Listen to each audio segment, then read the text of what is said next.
meus irmãos. Tudo bem com vocês, minhas irmãs? Para mim é sempre uma grande alegria revê-los, podermos juntos abrir a palavra de Deus através do estudo da lição e compartilharmos de momentos tão aprazíveis como esse que Deus nos permite participar. Eu gostaria, antes dessas considerações, de convidá-los para uma palavra de oração. Senhor Deus, muito obrigado por mais esse momento que Tu nos permite adentrarmos no estudo da Tua palavra, buscando sustento para a nossa fé. Fortaleça-nos, Senhor, e capacita-nos à compreensão devida do tema, para que possamos não só praticar, mas ter condição, Senhor, de transmitir àqueles que nos cercam. Abençoe-nos, dirija-nos, perdoe nossos pecados e faltas. Te suplicamos, agradecidos em nome de Jesus. Amém, Senhor. O tema de hoje, transgredindo o espírito da lei. O verso principal temos em Neemias capítulo 5, verso 11, que diz o seguinte: Restituí-lhes hoje, vos peço, as suas terras, as suas vinhas, os seus olivais e as suas casas, como também o centésimo do dinheiro, do trigo, do vinho e do azeite que exigistes dele. Irmãos, que assunto sério isso aqui. Apesar de se tratar de aspectos da lei cerimonial, o que está aqui colocado, mas tem um aspecto moral desse comportamento que é muito marcante. E os conselhos dados para aquela época têm tanta validade quanto para hoje.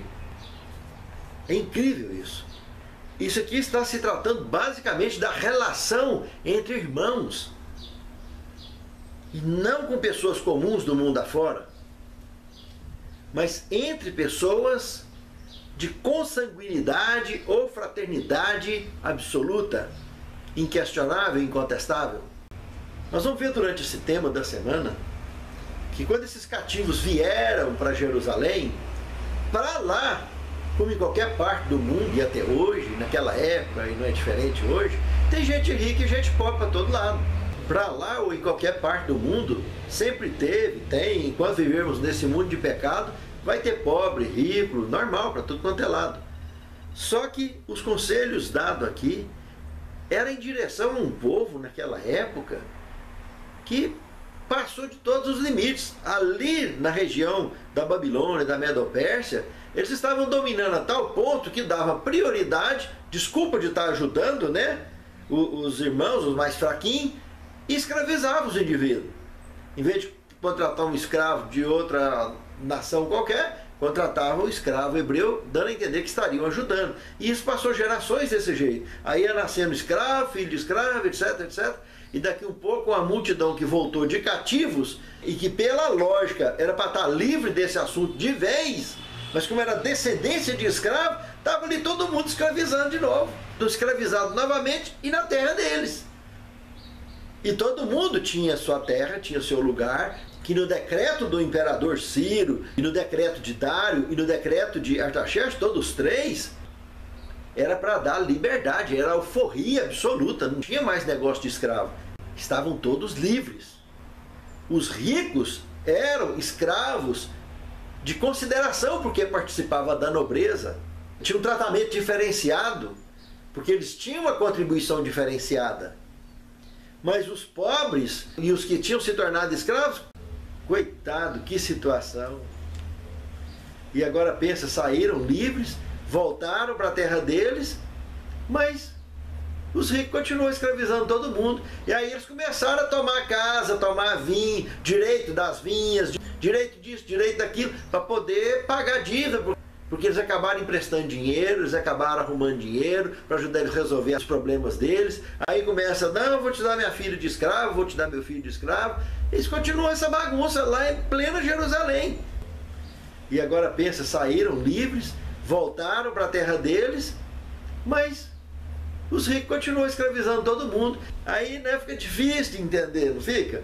Por que demorou tantos anos, né? 150 anos. O castigo era de 70, mas eles mesmos fizeram escolhas que levou a mais 80 de sufoco e um monte de prova que aparentemente não dá para entender nada, né?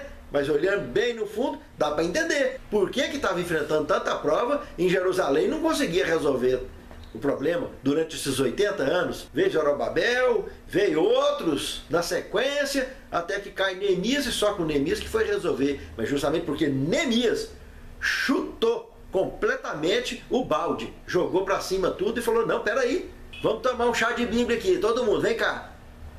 E passou a régua e orientou o que nós vamos estudar dessa semana, para eliminar juro, eliminar tudo. Aqui no próprio texto bíblico aqui, o centésimo do dinheiro, aqui, para resumir em poucas, é 1 centavo a cada real ou a cada dólar, 1 centavo. Era o juro cobrado além do principal que já tinha sido emprestado. E aqui teve que ter uma conversa dura, teve que fazer uma reunião pesada aqui, pegar pesado, para poder passar a régua nesse assunto, senão não ia solucionar. Todo o comportamento que estava acontecendo aqui era contrário à lei cerimonial e com aspecto moral tremendo. Indiretamente acabou afetando a lei moral. Gravíssima essa situação. E como que Deus vai abençoar um povo numa condição dessa? Para incentivar eles a prosseguir até quando desse jeito? Muitos não conseguem entender o porquê que está passando certas coisas, mas se parar para refletir, consegue ver melhor. Pense nisso, amado irmão. Pense nisso, amado irmão. A queixa do povo, segundo tema. Neemias capítulo 5, versículo de 1 a 5. Meus irmãos, aqui o negócio pegou feio. O povo se sentiu à beira de um abismo na própria terra, dentro da própria casa deles. Quando eles perceberam a real situação que estavam vivendo, que realmente eles saíram de um cativeiro a mais de 1.650 quilômetros de distância, viajaram essa distância toda, para vir continuar escravo dentro de casa, a maior parte da população, porque toda vida é essa situação, é 10, 20%, no máximo, que carrega o volume maior da riqueza. E 80%, 90% são os mais fraquinhos, que proporcionam a produção necessária para que a proporção de lucros e riqueza seja transportado nas mãos de 10 a 20% da população, seja ela mundial ou local. Isso sendo otimista. E ali agora, especificamente na questão de Jerusalém, estava ali o povo todo, a população gemendo nas beiras do abismo, escravo dos seus próprios irmãos e com dívida até no pescoço. E chegaram em Neemias para reclamar o que eles já vinham suplicando e clamando a Deus. Que libertação é essa? Como que nós vamos sair dessa situação, ganhando o que nós ganhamos, devendo o que nós estamos devendo? Irmãos, baseado nisso aqui, nós podemos dividir em 3 partes o entendimento desse tema aqui. O primeiro deles, que a vida espiritual deles, pelo que podemos constatar aqui, parecia um eletrocardiograma, né? A fé vinha assim, sobe, desce, sobe, desce, sobe, desce. Não conseguia firmar, não conseguia estabilizar a fé de forma nenhuma, porque é sufoco em cima de sufoco. Tanto lá quanto cá. Parece pesadelo, cair num buraco sem fundo. E aí a natureza espiritual fica clara. De entender por que ficaram mais 80 anos além dos 70. E ficaria quantos mais? Se não fosse a providência divina, usando esse instrumento, esse servo na mão dele, que foi Neemias, para poder dar um choque e libertar de fato esse povo de vez dessa situação lastimosa que vinham vivendo. E as bênçãos de Deus só poderia descer ali se isso acontecesse. Do contrário, nada feito. O segundo ponto é entender que o pobre vivia de cabeça quente e o rico também. O rico com a consciência pesada, desenvolvendo uma cauterização diária, e o pobre num sufoco permanente, numa revolta contínua, de não conseguir fazer nada e não ter ânimo para fazer nada. É um estado completamente depressivo. doentio, é pobre, oprimido e rico de cabeça quente. E o terceiro ponto, óbvio, Deus precisava de curar todos os dois, as duas classes, os ricos e os pobres, para que o espírito de generosidade, de humildade pudesse acontecer, sem os quais, sem chance de recebermos bênçãos para prosperarmos na fé, para evoluirmos na fé. Pense nisso, amado irmão. Pense nisso, amado irmão. Terceiro tema, contrário ao espírito da lei. O espírito da lei nós podemos observar em Êxodo capítulo 21, verso de 2 ao 7. E o que estava acontecendo ali, Neemias capítulo 5, verso de 6 a 8. De maneira bastante objetiva, nós podemos aí nesses textos perceber de um modo geral o que estava acontecendo. Eles estavam transgredindo abertamente as orientações de Deus para o seu povo. E como eu disse anteriormente, tanto o aspecto cerimonial da lei estava sendo quebrado, mas estava refletindo gravemente no aspecto moral também da lei de Deus. Afinal de contas, a base da lei é amor. As duas tábuas dos 10 mandamentos resume-se em amar a Deus acima de tudo e ao próximo como a si mesmo. Mas se não tem aquele amor que é incondicional na base, como isso vai acontecer? Então precisava de que o espírito da lei, que é amor, precisava de ser entendido e vivido. Do contrário, não tinha como a obra de Deus prosperar, e muito menos o seu povo, sobre a face da terra.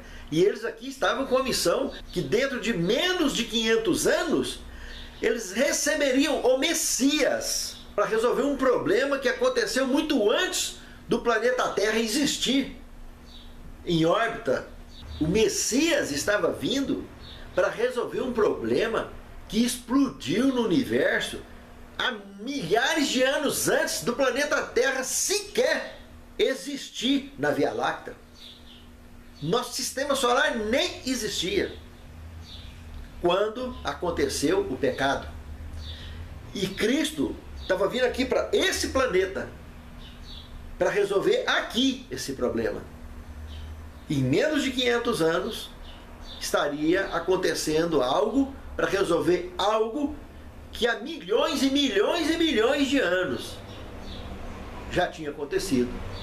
E muito menos então, hoje nós aguardamos a volta de Cristo para acabar de finalizar o pontapé inicial que ele lançaria no Calvário, daí a menos de 500 anos após Neemias. Veja a importância do preparo do povo para receber esses dois grandes eventos da história do pecado. E o primeiro já passou. O segundo está comigo e com você. E os cuidados, as orientações dadas aqui são transferidas de forma absoluta para nós. Entender a teologia é bacana, entender a história é bacana, mas viver o devocional que todo esse contexto da lição nos apresenta é o principal objetivo de estudarmos a lição, de entendermos e de vivenciarmos. Porque nós precisamos partir desse espírito devocional da lição para poder sobreviver pela fé. Pense nisso, amado irmão. Pense nisso, amado irmão. Porque mudanças urgentes precisavam de acontecer aqui, para que o caminho pudesse ser de fato preparado para receber o Messias. Porque tudo que eles estavam vivendo aqui, que está registrado aqui no livro de Neemias, eram princípios e orientações divinas dadas àquele povo. E continua para nós. Fiquem atentos. Quarto tema, ações de Neemias. Estudando agora Neemias capítulo 5, do verso 7 ao 12, nós vimos que esse camarada, o tempo todo, era um homem de oração, de estudo profundo das Escrituras Sagradas. E ele teve um cuidado que ele não viu outra forma a não ser de dar um choque de alta tensão no povo. Não é choquinho não, é alta tensão. Irmãos, ele reuniu uma assembleia enorme, escolhida a dedo, de pessoas do meio do povo, representando todo o povo, tanto a área da nobreza quanto a área da pobreza, e reuniu essa assembleia e, depois de reunida, levou diante da população todinha e soltou o choque. Abriu a energia em cima. Deu um sermão na turma, uma lavada daquelas que não tinha tamanho de ser maior. Mas pensa no tanto que a turma ficou cheirando a Bíblia. Mas foi para muito tempo esse cheiro de Bíblia que eles ficaram. Ficou cheirando a pergaminho naquele tempo. Hoje é Bíblia. E é claro, o foco principal era os ricos. Mas não deixou de respaldar também nos pobres, porque, afinal de contas, por causa do sufoco que vinham passando, o espírito de revolta tinha criado uma situação de ódio e de relacionamento muito grande entre pobres e ricos. Então o chicote foi geral ali. Mas os ricos tiveram que abrir mão de patrimônio muito grande. Começando de libertar primeiro os escravos, devolver o que pertencia para eles, esquecer esse negócio de juros e daqui para frente emprestar mais dinheiro. Nada feito. Neemias, simplesmente, em nome do Senhor dos Exércitos, ele solicitou um zeramento contábil ali aberto, para começar do zero todo mundo. Cada um com o que tem na mão continuava dali para frente, esquece para trás, passa a régua. E a coisa pegou pesado. O apelo foi violento. O povo estava disposto, eles entenderam o recado. Por isso que o quinto tema entra, um juramento. Se percebermos o verso 12 e 13 do capítulo 5 de Neemias, não passou de uma pressão psicológica e emocional muito forte, não só o juramento que ele fez o povo fazer, mas como o ato dele sacudir as roupas, que era um significado assim, ó: maldito aquele que voltar a palavra atrás. Era uma pressão psicológica, irmãos, que o indivíduo ia perder a noite de sono. E olha que palavra tem poder. Isso continuou de uma maneira tão interessante, porque o trem deu resultado, funcionou. Eles conseguiram se livrar dessa situação e nos dias de Neemias conseguiram ajustar e prosseguir adiante, vivendo uma vida normal. Conseguiram reconstruir, restabelecer e pronto.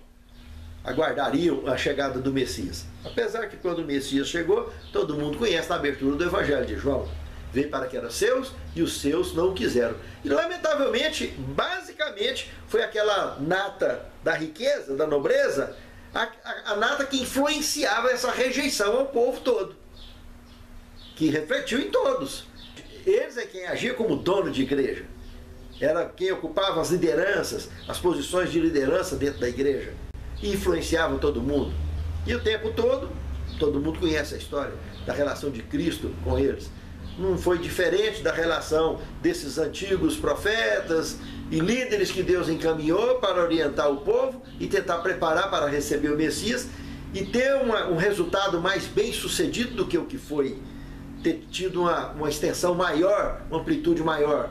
Mas graças a Deus que deu certo, de um jeito ou do outro, por linhas tortas foi escrito, e o Evangelho está atingindo todo o povo, tribo e língua. Mas não podemos nos esquecer que, se Deus perceber que a nossa competência de aceitação da missão não está sendo à altura, lembra da paralelo? 70 anos do castigo e ficar mais 80. Então nós não sabemos que tipo de castigo, de luta, de prova que nós temos a enfrentar na vida. Eu só sei de uma coisa: a escatologia bíblica apresenta uma última grande crise mundial. E eu tenho certeza absoluta que não é à toa. Infelizmente, no Êxodo foi assim, para sair do Egito e se estabelecer em Canaã. Aqui, nesse novo Êxodo da Babilônia para ali, para Jerusalém, foi a mesma coisa. E eu tenho absoluta certeza que não vai ser diferente hoje, e os motivos são os mesmos. Talvez intensidade maior ou menor. E claro que não temos hoje, menos que se conheça abertamente no lado ocidental do planeta, esses costumes com escravos, etc. Mas a avareza, a paixão pelo dinheiro e pelo mundanismo, Isso é uma coisa terrível. Tanto que, previsto para nossos dias, o tipo de gente que tem dentro da igreja, que eu já falei, não canso de falar, que eu considero a sentença mais severa da Bíblia, o próprio Deus dizer que está a ponto de vomitar certos tipos de cristão que está dentro da igreja. Pensa, se não é uma crise mundial para poder atingir a todo o povo, tribo e língua, para apurar realmente o doce, dar o ponto certo e selecionar de fato um trigo de qualidade. Pensa, irmãos, se não é Cristo, como que Deus ia fazer? Porque ele chama por amor, mas as pessoas só vai na dor. A maioria só vai no tranco, só pega no tranco. Não vai de forma espontânea. Basta para isso ver o período de campanhas evangelísticas dentro da igreja. Vamos todo mundo, tá? Quantos que vêm? Quantos que se envolvem? E depois, durante a semana, quantos que continuam? Quantos que jogam para as costas dos diretores missionários, de pastores, de anciãos, de todo mundo, e não se envolvem? É uma minoria que se envolve. Mas por quê? Porque o espírito devocional é fraco. E o espírito devocional só fortalece estudando e praticando e ensinando. Ter o espírito evangelístico correndo nas veias. Não perder a oportunidade de evangelizar. Se a gente faz isso, cada vez que estudarmos a Bíblia, ao invés de olhar pelas linhas, por cima, nós mergulharemos nas entrelinhas. Nós daremos, ao invés de um mergulho superficial na palavra sagrada, vamos dar um mergulho profundo em águas profundas. Encontraremos verdadeiras gemas de grandes e eternos tesouros. Pense nisso, amado irmão. Pense nisso, amada irmã. O espírito devocional é importantíssimo. Saber buscar a aplicação do que estudamos na palavra de Deus. Falando do juramento aqui, Jesus um dia, quando chegou, teve que dizer para eles: vocês não têm que jurar nem com fio de cabelo, vocês nem sabem quantos fios de cabelo tem na cabeça de vocês. Que o vocabulário de vocês seja sim, sim, não, não, que passar disso vem do diabo. Irmãos, a palavra tem poder e deve ter, e deve valer. É completamente, absolutamente desnecessário essa questão de juramento. Não tem sentido algum, principalmente na boca de mortal, que na mesma hora que está aqui de um jeito, está ali de outro. Na mesma hora que fala de um jeito, fala de outro. Na mesma hora que sente de um jeito, sente de outro. É terrível. E é uma sensação horrível para quem recebeu uma promessa chegar e ver que a pessoa desistiu daquilo. É doloroso. Então fica menos doloroso se não empenhar a palavra dessa forma, usando um termo tão severo quanto o juramento. Dói menos, dá menos prejuízo para ambas as partes. Que já chega o prejuízo material, aí tem que conviver com o prejuízo emocional, ampliando a situação. Por isso que Jesus orientou: sejam pessoas simples, mas de palavra. Que vosso proceder se resuma no sim, sim, não, não e ponto final. Sexto tema, o exemplo de Neemias. Se estudarmos Neemias, capítulo 5, verso 14 ao 19, nós podemos notar, meus irmãos, que Neemias, em plena crise, ele próprio sugeriu a Artaxerxes que o liberasse para que ele pudesse então ser o governador nessa última arrancada em 457 a.C., em direção a Jerusalém, para concluir com a reconstrução, arrumar essa casa toda bagunçada que estava de cabeça para baixo. O que Deus estava fazendo através de Neemias era pegar 150 anos de vida, gerações e gerações, e tentar ali em pouco tempo filtrar, lapidar, como um barro mole, preparar vasos de bênçãos para que o Messias pudesse vir e encher. E esses vasos cheios chegassem até mim e a você, como chegou. Foi assim que Deus agiu através de Neemias. Não fosse o trabalho de Neemias, Deus teria que ter levantado outro. mas levantou Neemias. E hoje eu e você representamos os Neemias modernos, que estaremos sempre, jamais perdendo a oportunidade dos que estão à nossa volta, para ensinar o mesmo, fazer o mesmo que Neemias fez. Neemias chegou a ser então o governador. Os anteriores a ele não abria mão do pão do governador, que era o imposto devido para manter a casa, porque esse indivíduo aqui tinha 150 pessoas, entre magistrados, nobres e humildes, servos, que comiam com ele no palácio. 150 pessoas. Basta olhar o verso 18 do capítulo 5 de Neemias, só para vocês terem uma ideia da despesa que esse rapaz tinha. Ora, o que se preparava a cada dia era um boi e 6 ovelhas escolhidas, e também se me preparavam aves de 10 em 10 dias, provisão de toda a quantidade de vinho. Todavia, nem por isso exigia o pão devido ao governador, porquanto a servidão deste povo era pesada. Irmãos, um boi e 6 ovelhas morria todo dia. Fora a quantidade de aves que vinha de 10 em 10 dias, e pão, e trigo, etc. Neemias, que se tornou um homem rico pelo cargo que ele ocupava de copeiro lá, que os persas valorizavam demais, porque a vida desses governantes, desses reis, desses monarcas, estava na mão desses copeiros. Então ele era um homem rico, que há um consenso entre os estudiosos que ele teria se tornado uma pessoa simples, comum, perdeu a riqueza dele para manter o que manteve enquanto ele viveu aqui, que ele manteve do bolso dele. Ele não cobrou do povo, não tinha condição de cobrar do povo. O povo estava no chão, estava na crise plena. Então Neemias, por amor ao povo, governou por amor. Quem dera se os governantes do mundo hoje fizessem isso, fizesse por amor e não por dinheiro. A maioria absoluta entra numa carreira política para fazer carreira de ganho. Amor pelo que faz é um gato pingado no meio dos outros. É difícil. É praticamente uma utopia. E Neemias foi um exemplo amplo, objetivo e relatado nas Escrituras Sagradas. Tanto que lá no verso 19, ele clama ao Senhor para que o Senhor lembrasse dele.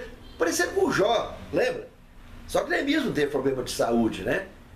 Mas ele clama para que Deus se lembrasse dele o tempo todo. E é por isso que ele nunca mendigou pão. Nunca faltou nada para Neemias.